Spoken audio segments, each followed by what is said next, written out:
In a remote area of Ghana, West Africa, a tragic and devastating form of human slavery continues to thrive. When a sin or crime is committed within the village, the spiritual leader, called a fetish priest, demands that a price must be paid. That price is a virgin girl. Trokosi gods must be appeased. If payment is not met, a death curse will be placed upon the family. These young girls, some as young as 5, are given out of fear to the fetish priest. They become the payment for the sins of others. I was only 7 years old when I was taken to the shrine because my father had an affair with one of the Trokosis of the shrine. I had to go and replace and pay for that crime. Abandoned and betrayed by their parents, each of these innocent young girls is forced to serve a lifetime of ritualistic sexual servitude. She is now called Trokosi, which means slave to the gods. She is stripped of everything, her clothes, jewelry, pride, even her name.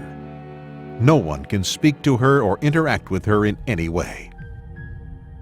Day after day, under the hot African sun, she is forced to work the priest's fields, often going for days with nothing to eat. The night brings relief from the hard work and the relentless sun, but that relief is soon turned into terrorizing fear as she wonders if this night the priest will come for his dehumanizing session of self-satisfaction at her expense. If he comes, no one will help her. There is only unbearable pain and shame as her screams evaporate into the darkness.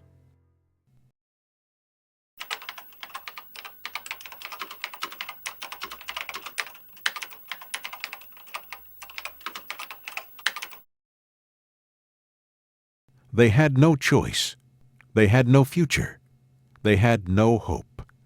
Until Reverend Walter Pimpong and the courageous staff of the IN Network in Ghana decided to commit themselves to Trokosi Freedom.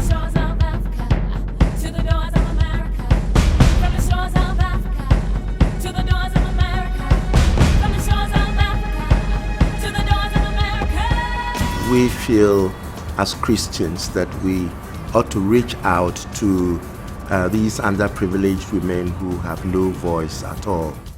Trokosi Freedom was designed to bring spiritual and emotional freedom to the released slaves, along with hope for the future as they learn a trade at the IN Network Vocational Training Center and educate their children in a school setting. There is nothing compared to freedom. When I was in the shrine, I felt like a slave, but after the liberation, I felt free. I felt that I was a free woman. I had my own life, and I went to international needs and trained in bread baking, and this is what I have been doing to support myself. We need wells for some of the villages we visit. They do not have good drinking water. They drink from water holes that are being used by their animals. And then we also do have children waiting, about 300 children waiting to enter into this school. And we think that the Trokosi Freedom program will help us fulfill this.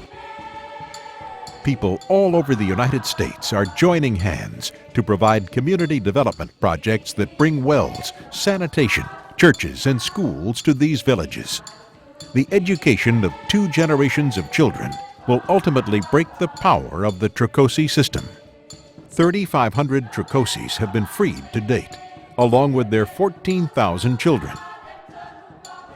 It's estimated that we may have 2,000 women and about 8,000 children in servitude at the moment. But we are aware of the fact that there are people who are still taking these women.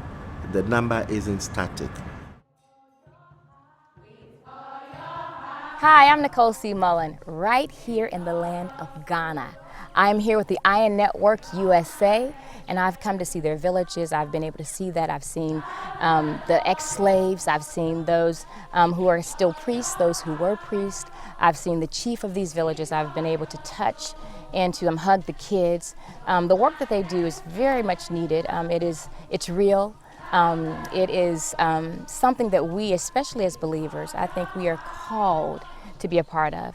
Jesus said, he said, when you do it to the least of these, then you've done it unto me. And so here we've been able to do it as unto Jesus. We've been able to feed children, whether it's bread or candy, you know. We've been able to see their faces. We've been able to see the students who are now getting an education, who without the Iron Network would not have a chance. We've seen these women who without the Iron Network would still be in slavery. So my prayer is that you will pray, that you would first of all pray for this ministry. Keep us in your prayers. And again, my other prayer is that you would pray about what it is that you and yours, whether it's a school group, whether it's a church group, youth group, whoever it might be, as an individual, that you would pray about what it is that the Lord would have you to sow financially into this ministry. Everybody may not be called to go to Ghana, but everybody can do something to give to help Ghana. God bless you. To find out more about Trokosi Freedom, please visit us at www.innetworkusa.org or call 1-800-738-2912.